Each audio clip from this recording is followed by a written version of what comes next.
Hindu Tamil media நேயர்கள் அனைவருக்கும் வணக்கம்.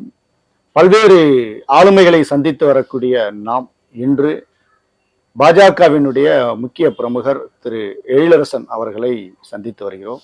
அவரிடம் பேசுவதற்கு நிறைய இருக்கிறது. அவரிடமே கேட்டு தெரிந்து கொள்வோம். வணக்கம் திரு எழிலரசன். வணக்கம். இந்து தமிழ் மீடியா நேயர்களுக்கு வணக்கம். சிவகங்கை மாவட்டம் திருப்புவனத்தில் நடந்த அஜித்குமாரனுடைய படுகொலை அப்படிங்கிறது இன்னைக்கு தமிழ்நாட்டு முழுவதும் ஒரு மிகப்பெரிய அதிர்வலைகளையும் இந்த அரசின் மீது இருக்கக்கூடிய நம்பிக்கைகளை இழக்க செய்திருக்கிறது. நீங்க இந்த படுகொலையை எப்படி பாக்குறீங்க? நான் இந்த படுகொலை ரொம்ப மிருக செயல் தான் கருதுறேன். மனசாட்சி உள்ளவங்க நம்ம கூட யாரையாவது ஒருத்தவங்கள தப்பிதவறி ஒரு அடி அடிச்சுட்டுனா கூட, ஒரு மிருகத்தை ஒரு அடி அடிச்சுட்டுனா கூட நமக்கு கொஞ்சம் அது மேலே கொஞ்சம் இறக்கம் வரும். பாவண்டான்ட்டு அது தப்பே நம்மளை கடிச்சே இருந்தால் கூட சரி, அதை நம்ம அடிக்கும்போது நமக்கு அது மேலே கொஞ்சம் ஒரு இறக்கம் வரும்.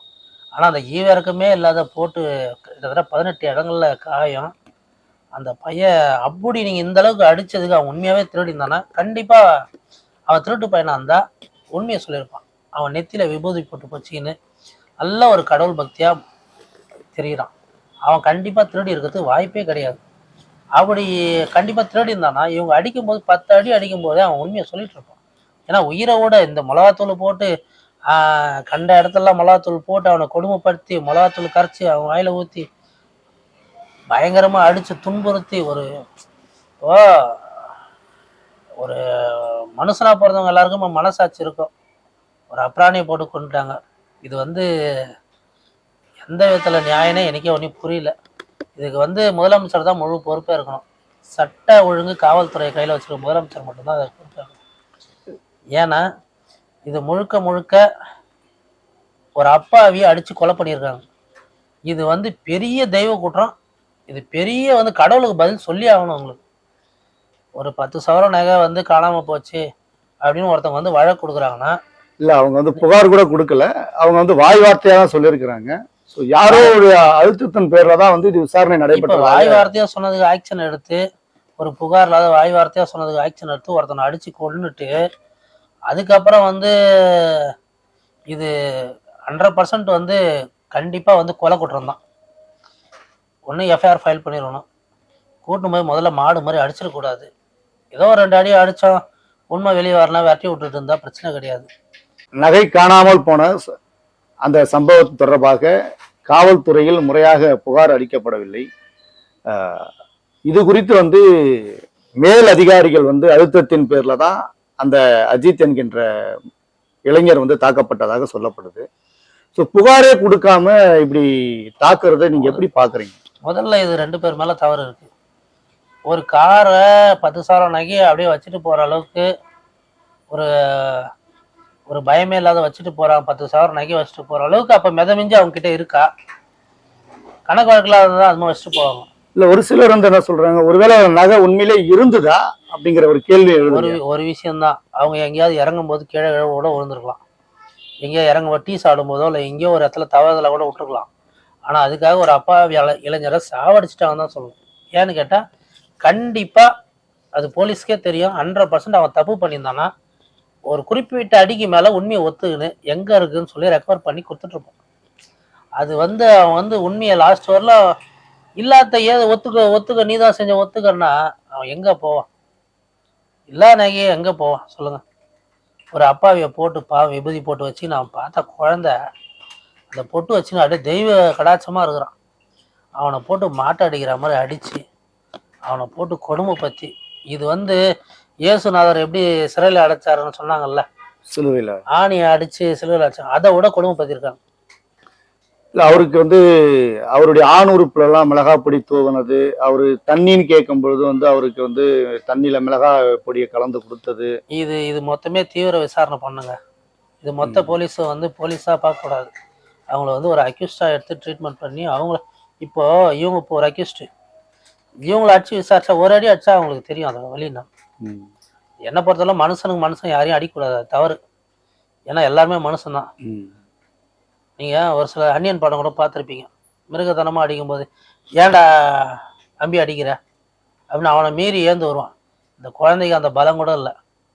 அவனை மீறி எழுந்து வரத்துக்கோ இல்லை ஓடத்துக்கோ எதுவுமே இல்லை. அவனை அடித்து அதுவும் ஒருத்தவங்க சாகிறவரெல்லாம் அடிக்கிறாங்கன்னா ஒரு துளி கூட மனசாட்சின்னு ஒன்று இருந்ததுன்னா கொஞ்சம் ஈரன்னு ஒட்டின்னு இருந்ததுன்னா அவங்க இந்த மாதிரி பண்ணியிருக்க தேவையில்ல. சாத்தான்குளம் அந்த பென்னிஸ் ஜெயராஜ் அந்த மரணத்துல வந்து பாத்தீங்கன்னா பல்வேறு அரசியல் கட்சி பிரமுகர்கள், திரைப்பட நடிகர்கள் எல்லாமே ஒரு கடுமையான கண்டனங்களை தெரிவிச்சிருந்தாங்க. ஆனா அது போன்ற போராளிகள் யாரும் இந்த அஜித்குமாரனுடைய மரணத்திற்கு கண்டனமே தெரிவிக்கல. ஒரு விஷயம் என்ன தெரியுமாங்க, ஒரு தப்பை பண்ணிட்டு பணத்தை கொடுத்து அதை சரி தட்டிடலாம், அரசு வேலையை கொடுத்து சரி தட்டிடலாம், அப்படியே பூசி மூடிடலாம் அப்படின்னு வந்து மனுஷனை ஒன்றா ஏமாத்திடலாம், மனுஷனை எல்லாம் ஏமாத்திடலாம். இப்போ மகளிருக்கு 1000 ரூபான்ட்டு வண்டிங்க வர வண்டிங்க அப்படியே கும்பல் கும்பலா மடக்கி நீ நிம்மதியா வீட்டுக்கு போய் சேர முடியுதா சொல்லுங்க? மகளிருக்கு 1000 ரூபாய் எப்படி எடுக்கிறாங்கன்னு நினைக்கிறீங்களா? வண்டி நீ நிம்மதியா குடும்பத்தோட நீ போக முடியுமா? அன்னைக்கு சிதம்பரத்துல இதுல வருது, சிதம்பரத்துல அப்பான்னு குழந்தை கெஞ்சுது, கொஞ்சம் கூட மனசாட்சியில அந்த வண்டி லாஸ்ட் வரல கொடுக்கவே இல்லை. வண்டியில வந்து எங்களுக்கு சந்தேகம் இருக்குது, நீ ஃபேமிலியோட வராங்க, அது இப்படின்னா சந்தேகம் வந்துட போகுது.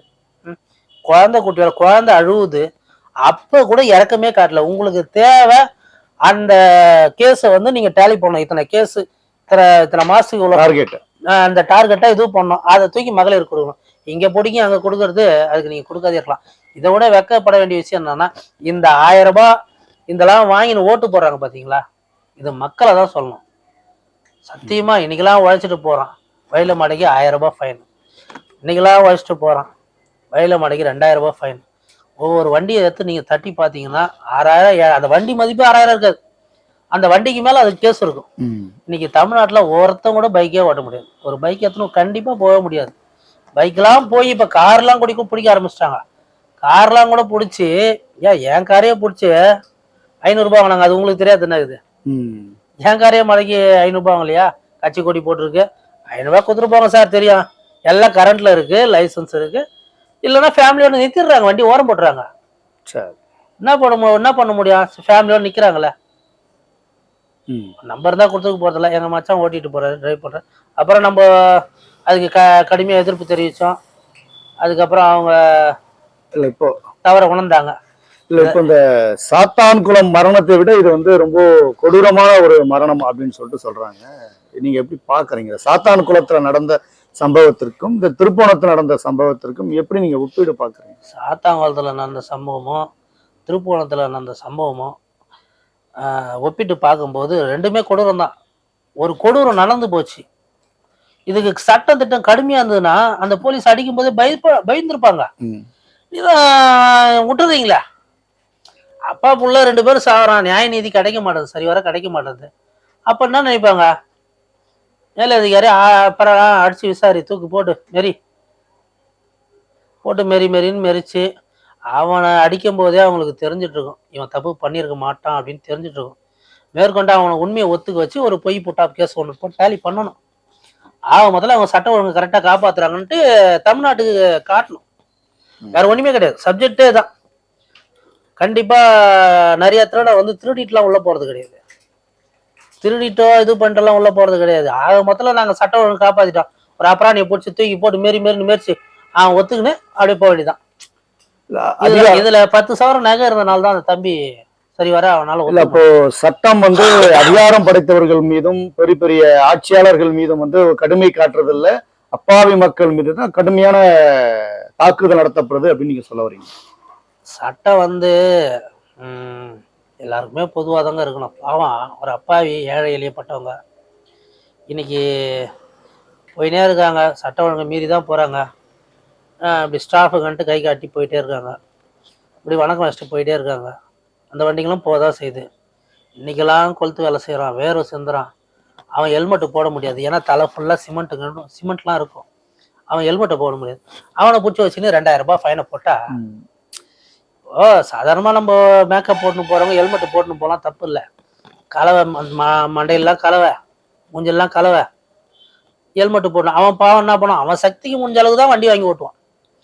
ஒரு 8000 10,000 ஒரு வண்டியை வாங்கி பொறுமையாக அவன் வேலைக்கு போய் ஆகணும்ல, அவன் ஜீவனம் பண்ணல, அவனை சும்மா முடக்கம் பண்ணினா அவன் எப்படி அவன் பழைப்பான்? இப்போ எல்லாமே இன்னைக்கு தமிழ்நாடு ஃபுல்லாவே நிறைய கடன் லோன்ல ஓடுது. ஃபுல் அண்ட் ஃபுல் கடன் லோனில் தான் ஓடுது தமிழ்நாடு ஃபுல்லாகவே. இன்னைக்கு இருக்கிற சம்பவத்துக்கு நான் சொல்கிறேன், ஒரு அந்த பையன் திருடியே இருந்தாலும் அதுக்கு தமிழ்நாடு கவர்மெண்ட் தான் காரணம். ஏன்னு கேட்டால் அவன் திருட்டு பையன் கிடையாது, அவன் மூஞ்ச பார்த்தாலே திருட்டு பையனே கிடையாது. அப்படி பண்ணியிருந்தாலும் அதுக்கு தமிழ்நாடு கவர்மெண்ட் தான் காரணம். ஏன்னு கேட்டால் அவனுக்கு கடன், அவன் ஓடுறான், மாடு மாதிரி ஓடுறான், ஒவ்வொன்றும் நோக்கி ஓடிட்டு இருக்கான். எல்லா தலைமையிலையும் லோனு, எல்லாம் மகளிர் லோனு, சுய உதவி குழு, அந்த லோனு இந்த லோனு, எல்லா தலைமையில பெரிய பாரத்தை வச்சுருக்காங்க. யாருமே நிம்மதியா இல்லை இன்னைக்கு தமிழ்நாட்டில். அந்த மாதிரியான லோன்லாம் நம்மளுடைய தேவைக்காக தானே நம்ம வாங்குறோம். அது அரசு மேல குற்றம் சொல்லணும். தேவைக்காக வாங்குறோம். கரெக்டான வருமானம் வந்ததுன்னா ஏன் தேவைக்காக வாங்குறோம் சொல்லுங்க? கரெக்டான வருமானம் இல்லை, தனிநபர் வருமானம் இல்லை, அப்போ அவன் கடன் வாங்க வேண்டிய சூழ்நிலை வந்துடுது. தனிநபர் வருமானம் வந்து கரெக்டாக வந்ததுன்னா ஏன் வந்து அவன் வந்து கடன் வாங்க போகிறான்? பொதுவாக வந்து இப்போ போட்ட சட்டத்திட்டப்படி லோன் வந்து கண்டிஷனாக கேட்கக்கூடாது அப்படின்னு போட்டது கரெக்டு.